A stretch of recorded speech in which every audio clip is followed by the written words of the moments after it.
Okay, great. Good evening, everyone. My name is John Madamba. I am CEO and co-founder of Pivotal Build. We are a prop tech company focused on optimizing workflows within the construction management field. Good evening, everyone. Thank you for being here. My name is Rodrigo Carreado. I am the CEO and co-founder at Propio. We are a technology company trying to make accounting less boring and looking forward to talking and to explaining to you what we're building at Propio.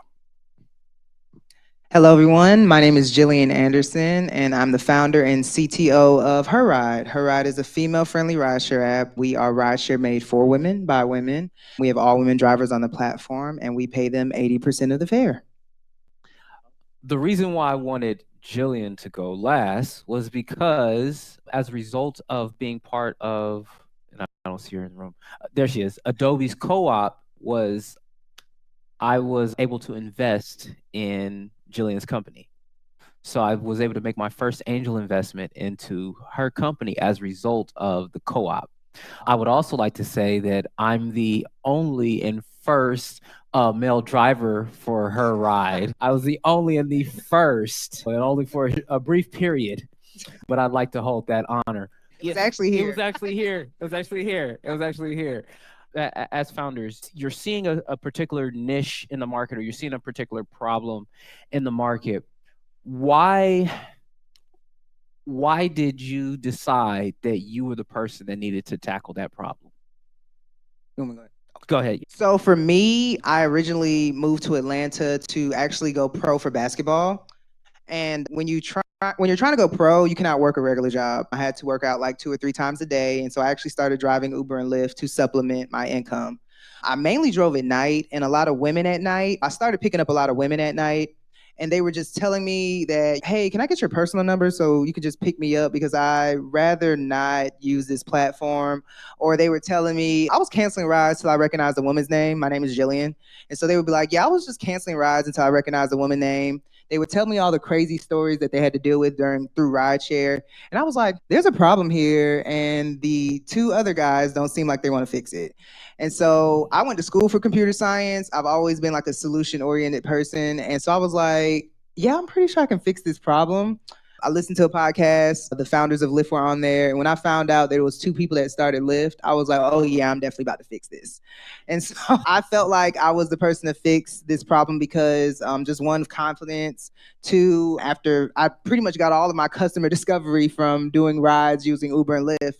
And so I decided to fix the problem. And 7,000 rides later, here we are. Outstanding. Outstanding. So I was born and raised in Mexico City. I was part of a middle-income family. One of the unfortunate things of a country like Mexico is that to be able to succeed, you have to go to private school. And my parents struggled when I was growing up to pay for tuition, so I had to skip school multiple times growing up. And I think that situation really shaped how I view the world and the things that I wanted to do in the future. And I wanted to have a big impact in society. And that's why I decided to work in government. I wanted to make a big impact. Back then, I thought that to make a big impact in society, you had to work in government. I learned the hard way that's not maybe the right way to do it. So fortunately, I jumped after a career in government, then in the financial sector. I worked for multiple institutions, the last one being the World Bank in Washington, D.C., where I represented 8 countries, and I was the chairman of the audit committee.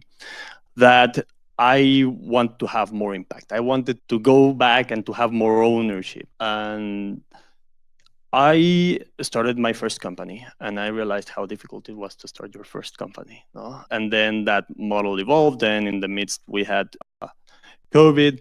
And through this experience, no, this model and iterated, and I like lived how difficult it was to start a company, to build a company, and especially to have the right advisors around you. Long story short, our model kept iterating, and where we really found a huge opportunity and to me, especially that connection to what I was building, it was in what we're doing right now, in empowering trusted advisors for small businesses with AI to be able to offer better services to their clients and for them to be more human in those services. And that's why I mentioned at the beginning that I'm working in making accounting not boring.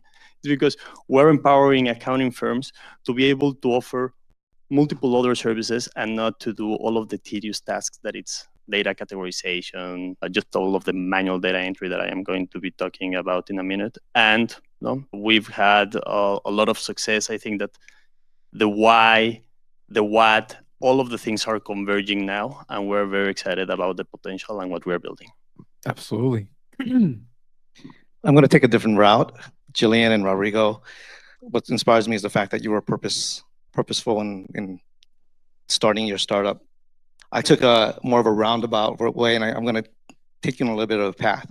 This is actually my third startup because about 10 years ago, I had started an ed tech company that's been running for about 10 years now. It actually has employees, about $1 million budget, raised about $3 million for it. It was a nonprofit. And the reason why, and its purpose was to reduce the opportunity gap within STEM careers, primarily in women in tech, but underserved BIPOC communities. And it started out of the Filipino community, of all places. They weren't known for education. Fast forward today, they actually have a innovation learning center. I raised $1.2 million for that to fund it so that it could be part of a housing project. And the funny thing about that, all that in terms of education and building that up, I had no idea what nonprofit was and education. I was not an educator. I come from tech. And the only reason why I ended up at the Filipino community and then eventually started that is because I went there for a free lunch and I wanted to help the elderly. So it turns out that by being there, I actually saw a problem, and I was helping the elderly with computer work and serving lunches and building a lab, and it started growing. And what was interesting about that journey was that I saw the need it wasn't just for the seniors, but the kids didn't have anything to do after school. So I started building these programs, and it then grew again. And I think the purpose came later from that perspective. And that gave me confidence 10 years later because I actually left that organization to grow on its own. I took a year off from tech, built the organization, and then let it go fly out the nest. And it's actually grown faster than I ever could imagine. They just got 250,000 to do a feasibility study to get into a 12,000 square foot facility. But they did it without me. I believe in building platforms so that other folks can actually fly. That's my purpose, and I think what I'm really good at in terms of building teams.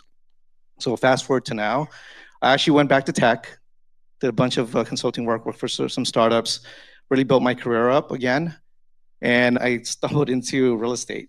It was just funny because I got my real estate license and I was actually helping investors with just property, land deals, and other property deals. And the funny thing about it was that I was just helping them, and I did this one flip.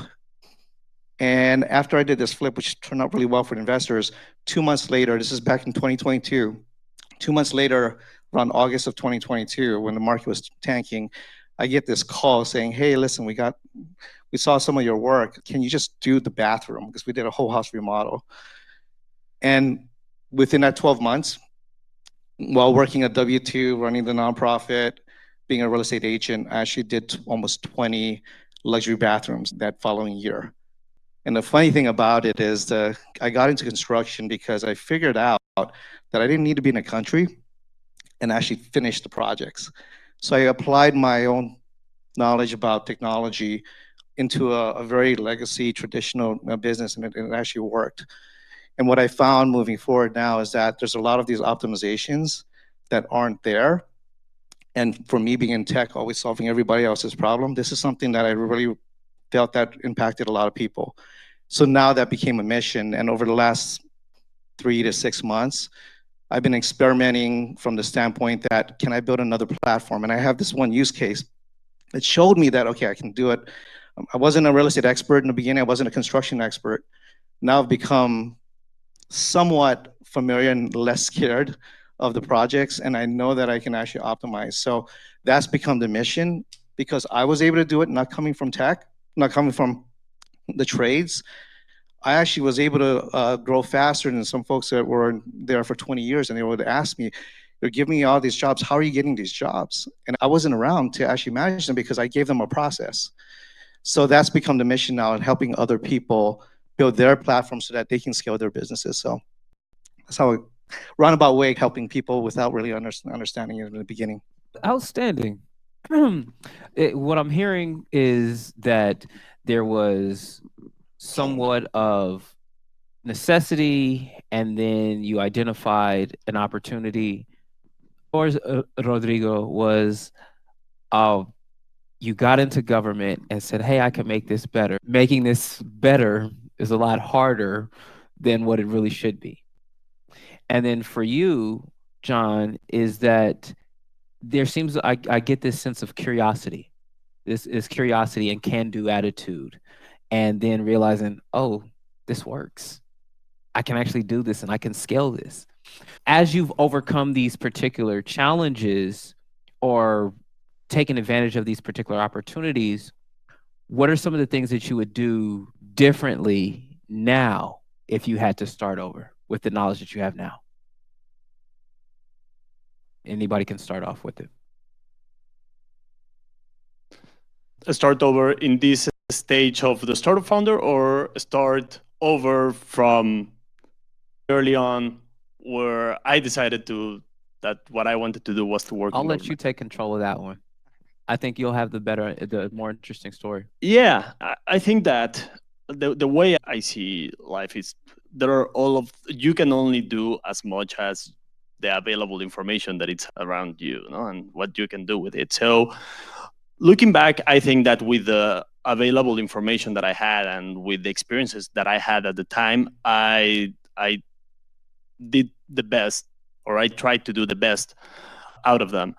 For sure, like looking back, I think that the idea of having a great impact in society, it doesn't only come from the government, of course. No, my problem with the government is that in government and the financial institutions that I worked for, in a way, they are huge bureaucracies, so they're also like quasi-government, but you are in, let's say, an oil tanker where your input, your decision can move the oil tanker 0.0001 degrees in direction, right? Whereas in the startup world, you're in a small kayak in the middle of the ocean, but then you own absolutely every direction of that kayak, and you can go 360 degrees one side to the other side, but you own it. The way you impact people, even if it's at a smaller scale, to me has been way more impactful because I own that part. No, I would say maybe I would assess my options better on how to have this big impact in society. No, but yeah. Were you an idealist, Rodrigo? Perfect. There you go. Were you an idealist? An idealist? I wouldn't say I was an idealist. I just knew that there was a way. I was an optimist, if that makes sense. Yeah. That things can be better. Like I'm gonna change the system by working within it. Working within it, because I'm also a very pragmatic in my approach to see life, and I know that there are some things that you can change completely, but you can influence them, and you can influence them in a positive way. I understand your sentiment. I felt the same way when I first entered in politics, and then I realized how dirty politics was. And I went from being an optimist and an idealist to a very pragmatic realist, I would say. And that part about that you're saying that you being part of that bureaucracy, you're something that can have major impact, but being able to steer it in that direction to have that impact is very difficult versus having starting off with a small impact, but being able to have full control, a greater level of control and influence on where and when, and being strategic about making that impact. Absolutely. For me, I believe that if I wouldn't have let imposter syndrome keep me from raising money sooner. I started my business in 2019, but I didn't really start raising money until 2022.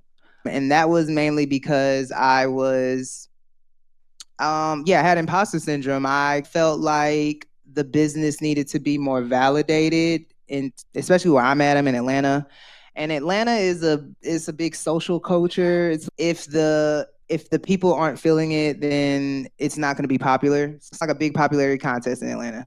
And so I was sitting back, like twiddling my thumbs and stuff like that, and really wanted to see if the city and the culture would embrace me before I actually reached out and started raising funds. So if I could do anything different, it would have been attacking fundraising as soon as I started my business. Specifically pitching. I didn't start pitching until 2023, and I'm actually really good at speaking, public speaking, all that good stuff. And so I've really let a lot of that, like I said, imposter syndrome hold me back from getting out there, just trying different things. So I could have raised a lot more money a lot earlier if I wouldn't have let that hold me back. Was this when did you get HerRide as one of only 3 service providers for the Atlanta airport? September 2023. Mm. Yeah, July 2023, really, if we're gonna be. I just want everybody to Yes. hear what I just said, that there's only 3 companies that are allowed to provide ride-sharing services at the Atlanta Hartsfield-Jackson Airport, which is the busiest airport in the United States. It's Uber, Lyft, and HerRide. Yes, indeed.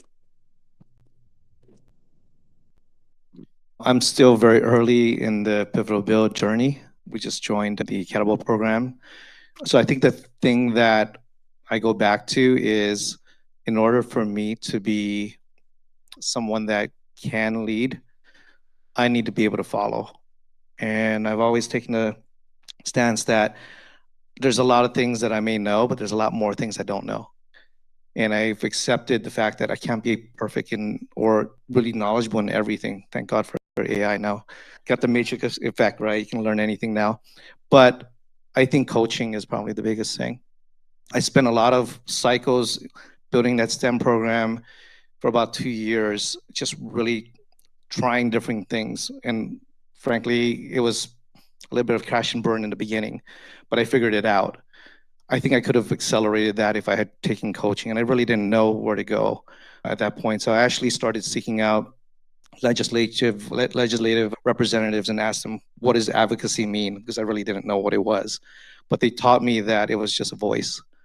And I could ask questions, I can ask and be vulnerable and learn from other people. And I think in this journey, very early on, I knew that the scale of this being a for-profit that is impactful to not just my business, but to people's homes and people's property, I have to keep my shit together. If you don't let me, I really need to be coached because I can't afford to practice on these people's property. So I think coaching from a business perspective, as well as just having a knowledge base, I think is just going to help me accelerate. So as I'm going through this, I'm telling myself, keep learning, just keep being humble about the whole entire process, and just be patient through the whole process. It's interesting that you would say that, the part about coaching, because there's always a sense of urgency with founders. And it's, I got to get this done. I can't wait on anybody. But, and then you're in the same thing of, who do I go to ask this? Who do I trust with that actually has the experience that I need, that I can actually trust with what they're saying and know that you're not saying what you think, you're saying what you know. How did you navigate that particular part of that journey? Or how would you navigate that part of the journey now? Could you ask the question one more time? You know what? I tend to roll on with my question. What I'm asking is, you've realized the importance of coaches now. Mm-hmm. How do you go about searching for the right coach to help you? I'm a voracious researcher, and I'm always either on LinkedIn, understanding like who's making moves, especially locally here, because I can't fly to Atlanta and talk to somebody. I can call them, but I like face-to-face, I guess, interaction. And I think when I make my choices, I'm always reading up in terms of a base knowledge that I need to have to even have that conversation. So, for example, I went to it was a founders roundtable. And it was interesting because I was grappling on this business of B2B to C. And I was like, okay, yeah, let's be Uber, right? Everybody wants to build an Uber. And I realized that after going through that and just researching and then going to a coach like Ron and other folks and just asking the question, what pathways are really available to me? I think listening is the second part. So researching, finding local people that you can trust that actually have a track record, and then asking the right question, but I actually have to bring some value to that conversation. So I'll read up or do whatever I need to do. And then as I am asking a question, I'm just be quiet and just really listen. And I think that has served me well. Sometimes I get burned because I'm a very trusting person. But I think the biggest thing for me is really, if somebody's going to give me any type of advice and the coaching is going to matter, I should probably take the time to at least respect the fact that they're taking the time to give me that. Absolutely. Absolutely. I think that you hit it on the head with one, find the right coaches, mentors, and then community. We talked about those kind of things. That's been a central theme. And one of the reasons why a place like Venture Mechanics is so great, because you can get all three of those, right? You get the community, you get the coaches, you get the mentors, you get the workshops where you actually get, hey, I'm having this problem as a founder. And you realize, oh, I got the answer over here. Okay, cool. Right. And like you said about being able to provide that other set of value of, well, hey, I also have connections in this particular area. How much time do we have, Ron? All right, cool. Because you guys know I'll go over in a heartbeat. Where would you like your business to go, and what's your plan to get there? So before I tackle that question, I want to add something to the previous question about what I would do differently. And I think that you mentioned something at the end, that it's that part of community, that when I left the World Bank in Washington, D.C., I thought that my network, my community at that point was going to be what I needed to be successful as a new entrepreneur or business owner. And the reality is that wasn't the case. No, it was a very different community that I needed to build from scratch. And just realizing that part took me some time. No, and it wasn't until after I moved to Seattle that all of those things started coming together. And I was like, yeah, no, it is that community what can make the difference in my business. It is that community. And it's not only taking from the community, it's giving back to that community. No? And that changed everything for our company, no? In terms of team. No, so that's how I found my first employees, and then I found my co-founder. How we were accepted into Techstars Seattle. How all of the things happened because I became more open to build that community, to offer something to that community, and the community in a very organic way gave me back. Sounds that process was a little challenging. Of you're around people who are already successful, right, in one sense, but don't have what you need in order for you to go to this other realm of success. They had absolutely no experience in this new realm that you're entering to. I can totally relate to that. Yeah. And going to answer your other question, so we have a big vision that you're going to see in a little bit. And I think that one of the things that has been very important also in terms of learning is how to adapt quickly and how to be humble, to know that you might not always be right. No, and it's a difficult balance and trade-off in the startup world, because on the one hand, you have to be determined, but you can't be stubborn, right? Delusionally self-confident. Exactly.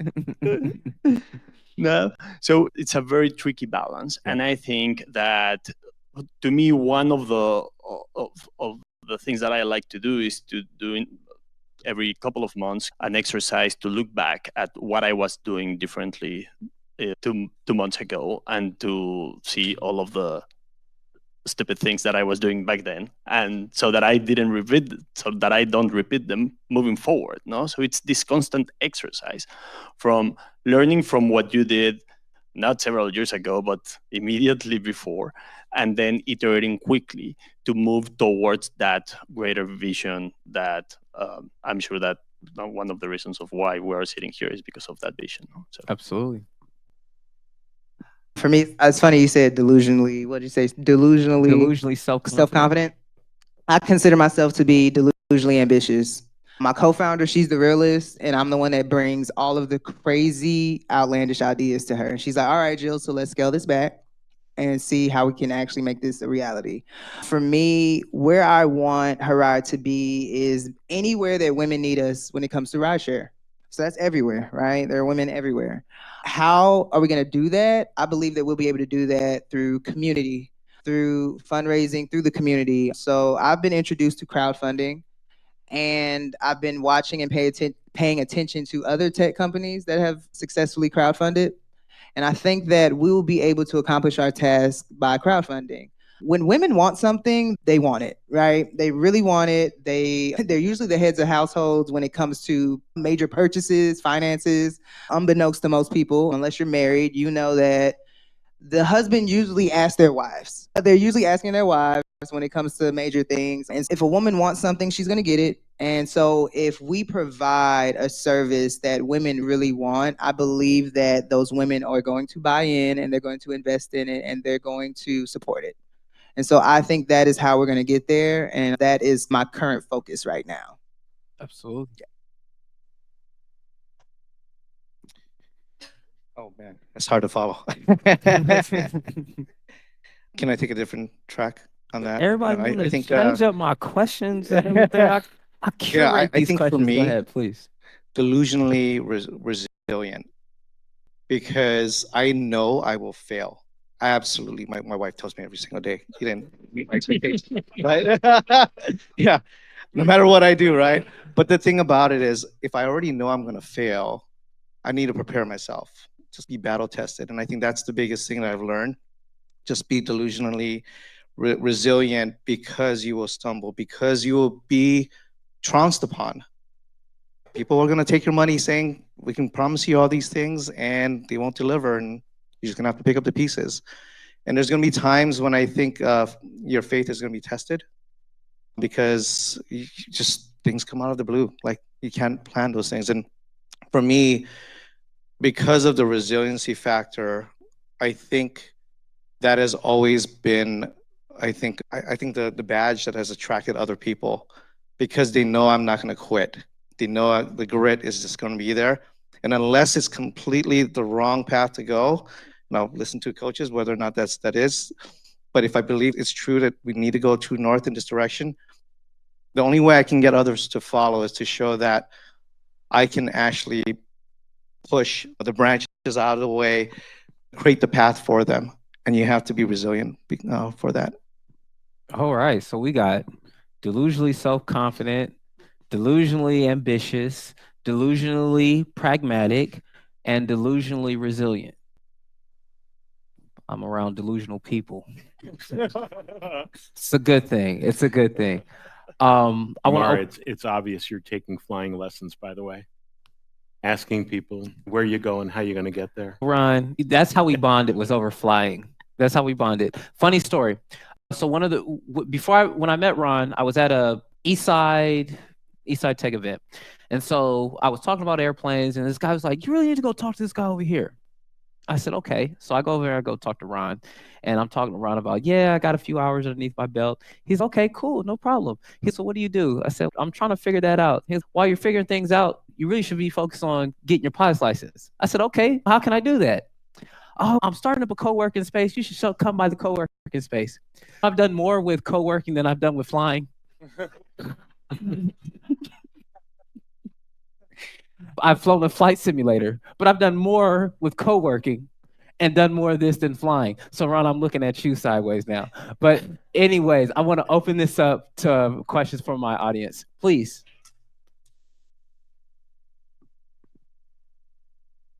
The lovely lady has beat you to the mic. Hi there. My name's Itana Murphy, and I'm a co-founder of Sheba. We have a 150-acre farm in Oregon. We've worked with the National Renewable Energy Lab. We have strategic partners with the Oregon State University and the Filipino Chamber of Commerce. Now people are coming around us, milling around us, throwing ideas about money and things like that. How do you, since we're in the race and ethnicity panel, how do you balance that with not being tokenized in these situations? Because I want to be the largest agrivoltaic farm in the nation, not, oh, that farm that happens to be owned by a minority, an immigrant, a woman, a Black man. How do you not be tokenized in these situations? Ooh, the revolution will be tokenized. Blockchain. Revolution will be tokenized. I'm going to answer that. I'm going to say that we shouldn't stray away from the things that give us advantages. And it's keeping a focus on why we're doing what we're doing. Mhm. Because which one would you rather have? A token who doesn't have the same vision, doesn't have the same purpose as you getting the funding, or you? And they're looking at you as a token, but you already know where your focus and where your vision is at. That's my thoughts on it. And that's coming from somebody that kind of went through that same kind of struggle. And I had to recognize that I was different because I was not the token. What it was is you were giving me tokens so that I can go ahead and go implement my vision. But I'd love to hear from my panelists. Same here. I feel the same way. I embrace it. I don't look at it as being tokenized. I embrace it. I'm also in Atlanta, and so there's a lot of Black-owned businesses in Atlanta, and so it's not really a taboo thing to have a business. What's more taboo for me is the industry that I'm in, right? I'm in the rideshare industry, and when people think about rideshare, they only think about two companies. And so when they hear of my company, it's not really that it's Black owned first. It's, wait a minute, you're catering just to women? How? First of all, a lot of people ask, is that even legal, right? And I'm like, yes, it's legal. Why would I start a business? It's not legal. That's really a question that I get. And after that, then they start, it's really after that icebreaker, then we can get into the meat and potatoes of, okay, who's on your team and what led you to building this type of team? And they forget that we're Black owned at that point. It's almost just, they focus on like the product that or the service that I'm building, the service that I provide, and then just how niche it is, because they're like, wow, that was a really good idea. Like, I really should have thought of that. And I said, yeah, you should have, because it's something that's needed. And so I embrace it. It helps us with press. My co-founder is over public relations, PR, communications. And we have been able to, we didn't spend any money on marketing and advertising. She is incredible at pitching. So she'll pitch our stories to reporters. Her timing on it is incredible. She really utilizes Black History Month, Women's History Month, all these other months that we have. She is very diligent on making sure that our story is in the forefront. And so the reporters, the news, the blogs, whoever she's pitching to, they pick it up instantly and they want to share it. So we've had some insane earned media campaigns just off of the face of us being Black owned, or the first Black owned rideshare company in the airport, or the first women owned rideshare company, whatever like that. So we really embrace it. We definitely do. All right, I have a question for Jillian. Being in the rideshare business, it's a traditional marketplace platform where you have this big dilemma. Where do you build first, right? The drivers or the passengers? And how do you balance it out so that you don't overspend in one side and you still don't have the demand on the other side? So yeah, I had to figure that problem out for like almost 3 years. And the answer was the airport. I figured it out by focusing on the airport. So I was like, okay, I don't have enough drivers, Jesus, but Atlanta is so big and our traffic is terrible, right? So I had a lot of drivers that were signing up because we was on the news and stuff like that, but I wasn't getting them to be active on the platform. And so I was like, I need to figure out a central place, a central location where I can get my drivers to really commit to picking up rides at. That was the Atlanta airport. I was like, oh, the airport is where they got 2.5 million rides. They had 2.5 million rideshare rides one year, and only two companies completed. And I was like, we can definitely take over a percentage of that. And so when we got into the airport, that's when we really started to gain momentum, gain revenue. I would say probably like 90% of our rides are either to or from the airport right now. But that is really helping us stay consistent in terms of traction, in terms of just revenue, in terms of getting rides completed, because drivers are more comfortable going to and from the airport. They're familiar with it. They know where it's at. And also, it almost pays the most. If anybody's leaving from the airport or going to the airport, they're spending money, point blank period. They're spending money. Atlanta is a very broad, big place. So you can go from the airport to Douglasville. That's a $30, $40 ride. If you're going from the airport to Marietta, that's another $30 to $40 ride. Don't let you go to Johns Creek. That might be $50. So the drivers are really attracted to the airport rides because there's money there.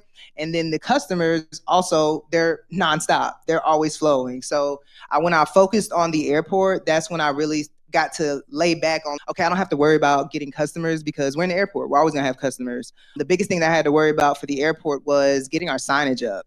Yeah. That was crazy. That was insane. The airport really tried to play with me about putting our signage up. But thanks to the power of social media, we were able to get it done. Absolutely. I didn't know if my panelists, any final thoughts before we close out the panel? All right. Oh?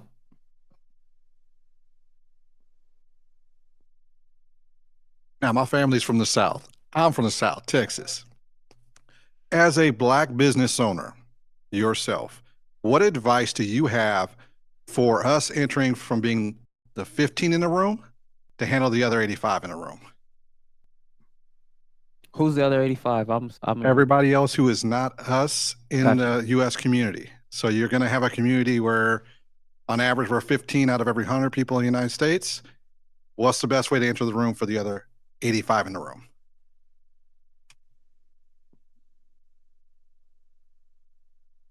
That's a good question. I would go back to what you were saying about just showing up authentically yourself and focusing on my product, focusing on whatever service, my business.